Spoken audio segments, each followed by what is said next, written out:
One of the most important decisions you have to make when you put in a duck blind for Riceland Waterfowl Club is what is the best place for the blind to be set. Those options typically are on top of a levee, on the side of a levee, or perhaps at the very bottom of a levee. The ideal situation is always to have the blind blend in as much as possible with the terrain around it. That would tend to be best when you can have the blind, or at least the front and the seating in the blind, at the bottom of the levee, and to keep the back of the blind from being too high above the levee. In most cases, the bottom of the levee closest to the water is a preferred location, although it's sometimes required that you place the blind completely behind the levee. That would give the appearance of being less conspicuous from the air or from the front, and would give the hunters a better position to take waterfowl from.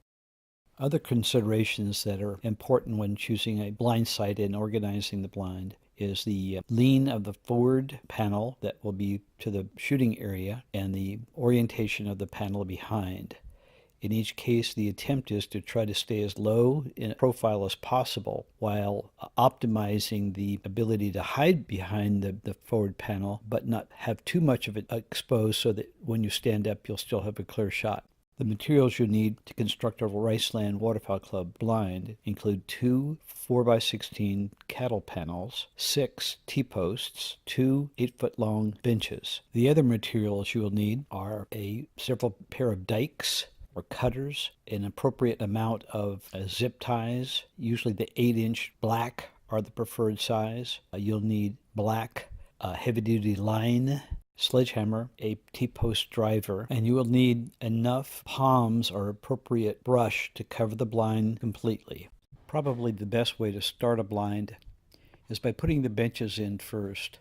In many cases, you will have to use a shovel to level out the benches. Benches in the blind have to be butted up against each other because they're together 16 feet long, which is precisely as long as the panels are. A good way to measure the proper distance of the front panel to the shooter, you should be able to sit in the middle of the bench, put your arm out, and touch the top wire of the front panel.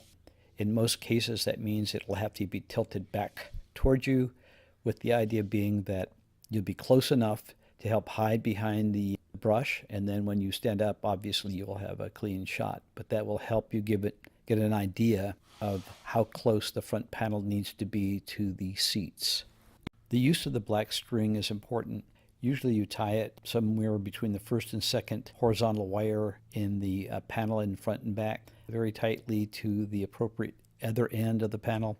There'd be an upper and a lower, and front and back. This will help you put brush in easily and quickly and not have to tie wrap each individual one if you don't want to.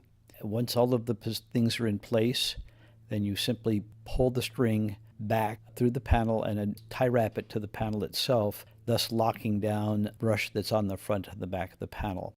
Keep in mind when building the blind, the orientation of the blind itself versus east, west, north, south. In many cases, the blind location will not be exactly east-west. Thus, you'll need to be aware of the fact that the sun will be coming up toward one end of the blind. When that happens, try to fix some large palms to the end of the blind from which the sun rises.